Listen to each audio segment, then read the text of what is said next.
What happens when you trash talk one of the greatest players in NBA history? If you are Vernon Maxwell going up against Magic Johnson in the 1991 NBA playoffs, you learn a painful lesson in patience and payback.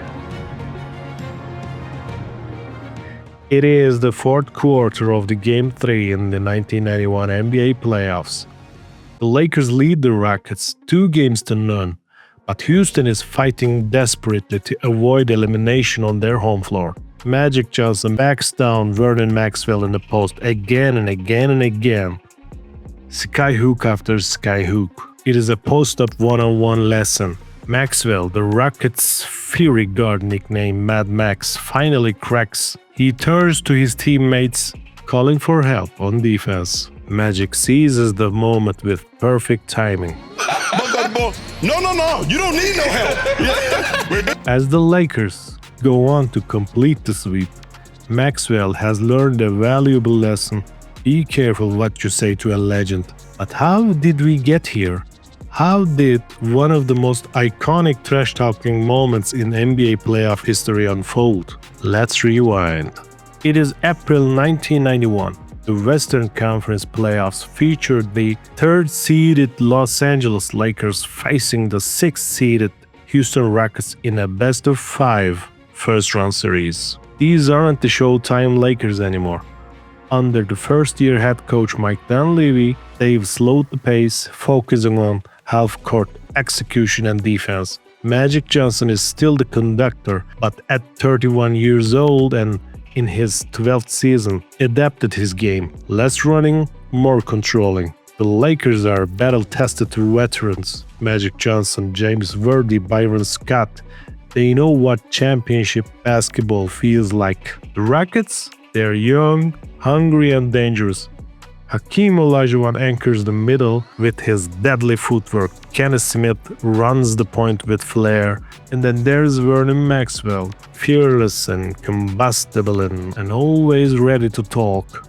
Around the league, Houston has earned a reputation. They are the team no one wants to play in the first round. A 52-win squad disguised as the 6th seed. A potential nightmare matchup.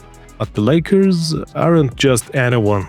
Before Game 1, Vernon Maxwell makes a critical mistake. He opens his mouth. I can guard Magic. It is a bold claim, outrageous even. Maxwell stands 6'4", Magic is 6'9", with the vision of a point guard and the power of a forward. He is a 5-time champion, 3-time MVP, and one of the greatest to ever play this game. Lakers guard Byron Scott overhears Maxwell's boast, immediately alerts his teammate. Buck, did you hear what he just said? So you Magic's response is calm, controlled, almost dismissive. Hey, Kid J. Yeah. I said, no, I heard him. There is no immediate reaction, no visible anger, just acknowledgement. Because Magic doesn't play checkers, he plays chess. Game 1 at Great Western Forum. A back-and-forth affair that comes down to the wire. Byron Scott hits controversial jumper in the final seconds that the Rockets argue should have been a shot clock violation.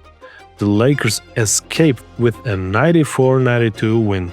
Hakeem dominates with 22 points and 16 rebounds, but the story is the Lakers' second-year center Vlade Divac holding his own against the Dream with 17 points, 11 rebounds and 5 blocks. Magic, he focuses on playmaking. 17 points, then 10 assists. Nothing flashy, nothing that would make you think he is carrying Maxwell's verse like a chip on his shoulder. Game 2, Lakers win more convincingly, 109-98. Magic Johnson dishes out an astonishing 21 assists, a Lakers playoff record. He is orchestrating, conducting, and finding teammates in the rhythm. Maxwell explodes for 31 points, showing his scoring prowess, but is not enough. The Lakers head to Houston with a 2-0 lead and one win away from advancing. All the while Magic waits, patient, calculating. The chessboard is being set up exactly how he wants it. Game 3 at the Summit in Houston. The Rockets' last stand. For 3 quarters, it is another tight battle. Olajuwon and Thorpe are hammering the Lakers inside, each scoring 21 points. Kenny Smith is dishing and driving on his way to 18 points and 12 assists. The Houston crowd is alive. They believe. The Rockets lead midway through the fourth quarter. That is when Magic Johnson decides it is time. Remember Maxwell's claim? I can guard Magic. Now comes the reckoning. Magic calls for the ball in the post. Over and over, possession after possession, he backs Maxwell down, using his size advantage mercilessly.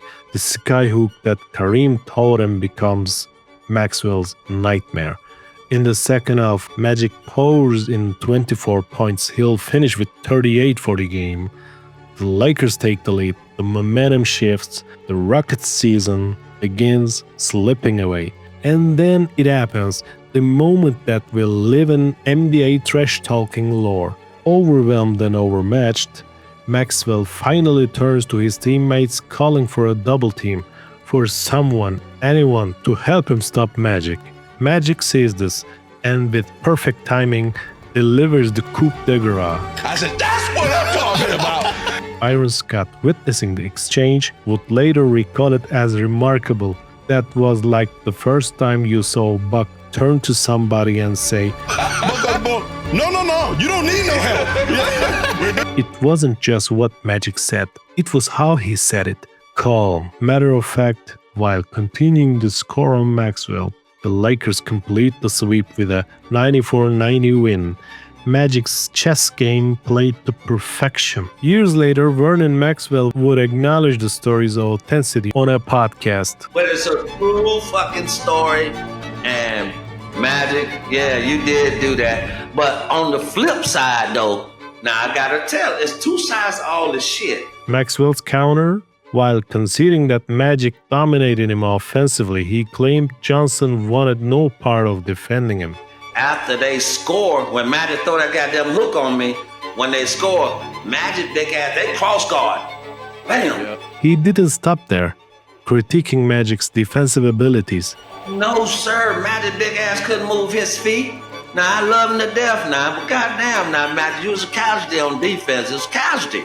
Whether Maxwell's assessments were accurate or just saving face, the damage was done. The trash talk had backfired spectacularly and Magic had delivered a masterclass in psychological warfare. This encounter captures the essence of Magic Johnson's greatness, not just his skill but his basketball intelligence, his strategic mind, his ability to play the long game.